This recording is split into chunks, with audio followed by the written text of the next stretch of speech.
Daming post recently patungkol sa away pamilya, mag-asawa, magkarelasyon via social media. So you name it, we have it. Sabi nga ng mga bashers, matapang now, iyak later kung may kaso. Tama po bang ating mga bashers?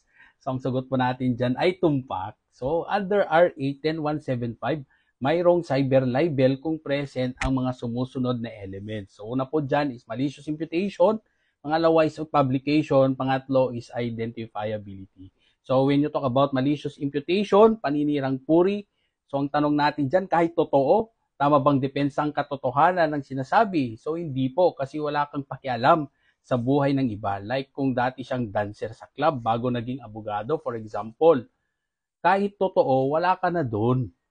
Worse, ikakalat mo pa sa social media. Para ano? Gusto mo lang sirain ang pagkatao mo.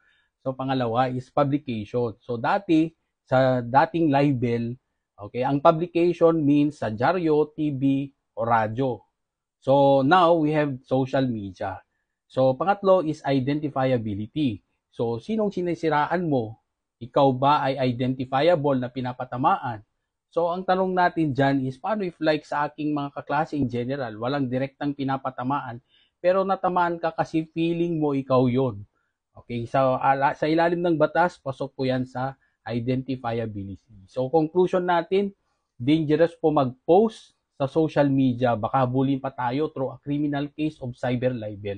Kung meron tayong away, huwag pong idaan sa social media. Meron pong legal na paraan para resolbahin at hindi ito sa social media. So panatag ang loob ng taong may alam. Hanggang sa muli.